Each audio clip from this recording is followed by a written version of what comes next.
নমস্কার বন্ধুরা, kitchen adventure আর family journey চ্যানেলে তোমাদের সবাইকে স্বাগত। আশা করি তোমরা এই গরমের মধ্যেও সবাই ভালো আছো। তো আজকেও হাজির হয়েছে একটা রেসিপি নিয়ে। তো আজকেও গরমের জন্য একটা পারফেক্ট একটা ঝোল রেসিপি তোমাদের সামনে নিয়ে আমি হাজির হয়েছি। তো চলো প্রথমে দেখাই, তারপর বলছি।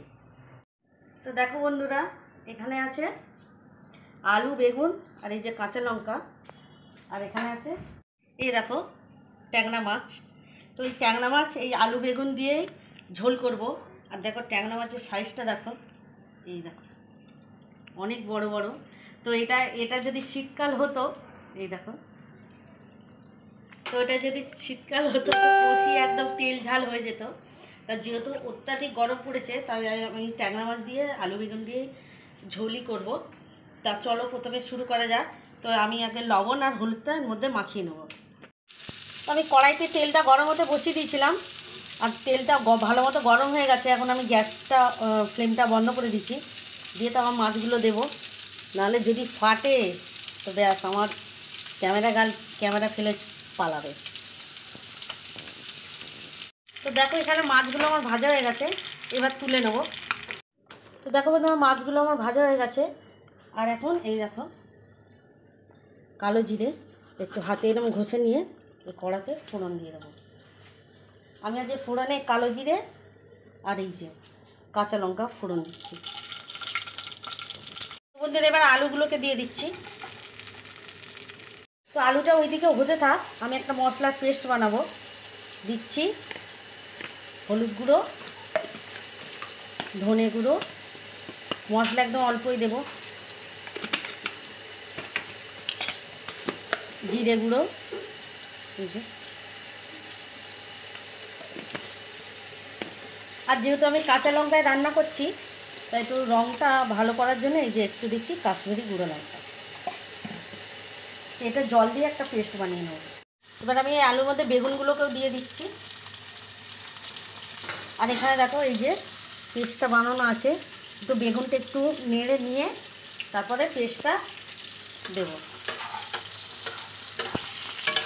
তো দেখো বন্ধুরা, এইবার আমি এই মশলা গোলা জলটা এর মধ্যে দিয়ে দিচ্ছি। একটু জল দিয়ে একটু বেশি করে গুললাম, কারণ দেওয়ার সঙ্গে সঙ্গে না হলে পুড়ে যাবে। তো আমি তো এতক্ষণ লবণ দিইনি, এবার একটু দিয়ে দিচ্ছি লবণ দিয়ে একটু নেড়ে এবার জল দিয়ে দেবো। এখন আমি একটু জল দেব। তো যে বাটিটা আমি মশলা গুলেছিলাম সেই বাটি করে এখন একটু দিয়ে দিচ্ছি জল, পরিমাণ মতো দিয়ে দেবো। তো বন্ধুরা একটা কথা বলো, আমি রান্না করতে করতে ঘরে চলে এসেছি। তো আজকে আমি যে ঝোলটা বানাচ্ছি, তো ভেবেছিলাম যে প্লেন ঝোলই বানাবো। তো আমার মেয়ে বলছে, মা তুমি একটু ওইতে সর্ষে বাটা দাও, যেটা একই রকম ঝোল খেতে ওদের আর ভালো লাগছে না। তো আমি বন্ধুরা ওইতে একটু সর্ষে বাটা দিচ্ছি। তো সর্ষেটা আমি বেটেছি কাঁচা লঙ্কা আর লবণ দিয়ে, আমি কালো সর্ষেটাই ব্যবহার করেছি। ওটাতে একদম জল করে বেটেছি, ওটাতে ছাকনাতে ছেঁকে দিয়ে আমি ঝোলে ইউজ করব। তো এটা অপশনাল, তোমরা দিতে পারলে দেবে, আর না দিলেও ওরা তরকারিটা এমনিই ভালো হবে। তো বন্ধুরা ঢাকাটা খুলে দেখি, ঝোলটা ফুটে গেছে। আর এখন এই মাছগুলোকে সব দিয়ে দিচ্ছি, একটু ভালো করে ঝোলের মধ্যে ডুবিয়ে দেবো। তো বন্ধুরা এই দেখো সর্ষেটা আমি বেটে নিয়েছি।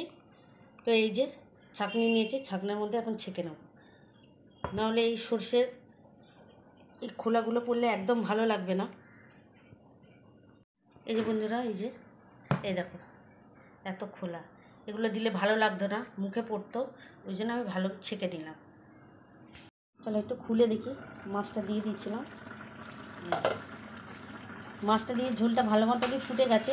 এই যে এবার সর্ষে গোলার জলটা দিয়ে দিচ্ছি।